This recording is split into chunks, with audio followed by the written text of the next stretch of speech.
السلام علیکم ورحمت الله وبرکاتہ. زه یم تاسو ورور حسن شاهد. یو ځل بیا د ټیکنیکل حسن یوټیوب چینل تاسو په خدمت کې حاضر یم.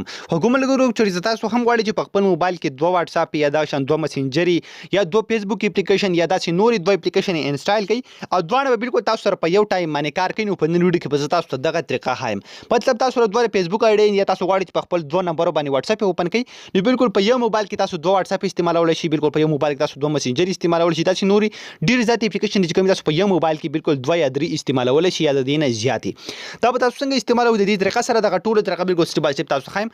ر دې نه مخکې تر اوسه پورې تاسو زموږ چینل ټیکنیکل حسن نه سبسکرایب کړئ دا ضرور سبسکرایب کړئ او زموږ د فیسبوک پیج سره هم لایک کړئ او دا ویډیو د خپل مرګرو سره ضرور شیر کړئ.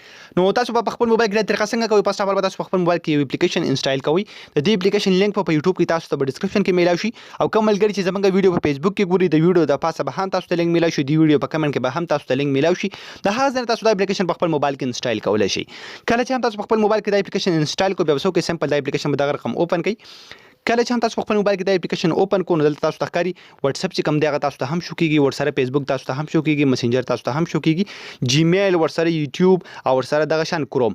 نو کوم یو اپلیکیشن چې تاسو په خپل موبایل کې دوه راولئ نو تاسو په څه وکړئ؟ تاسو به هغه ته ټیک مار نشان وکړئ. تاسو ته ښکاري الریډي واتس اپ ته چې کوم دی هغه ټیک مار نشان شوی دی، فیسبوک ته نه دی شوی، مسنجر ته هم شوی، کروم ته هم شوی، جیمیل ته هم شوی. نو زه به دلته فیسبوک ته هم ټیک مار نشان وکړم.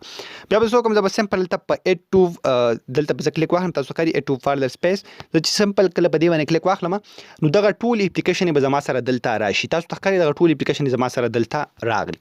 که زه وغواړم چې په خپل موبایل کې نور اپلیکیشن اډ کړم د هغې لپاره دلته آپشن چې کوم دی هغه ما د هم شو کېږي. تاسو ته ښکاري اډ ایپ.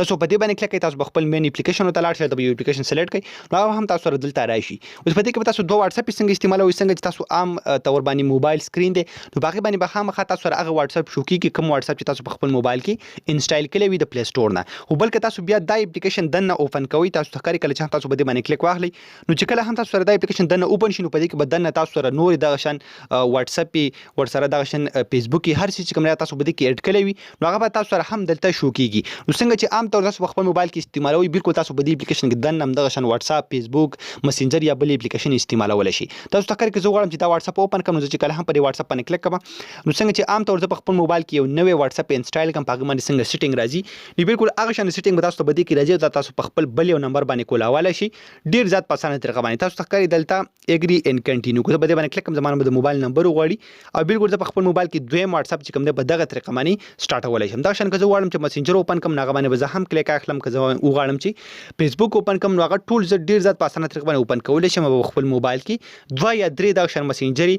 ورسره دغه شان فیسبوک یا واتس اپ چې کوم دی هغه زه استعمالولی شم. خو ګومرګرو امید لرم چې تاسو به ویډیو خوښه شوي. که ستاسو ویډیو خوښه شوي دا ویډیو د خپلو ملګرو سره ضرور شیر کړئ او موږ به خپلو دعاګانو کې ضرور یاد ساتئ. د الله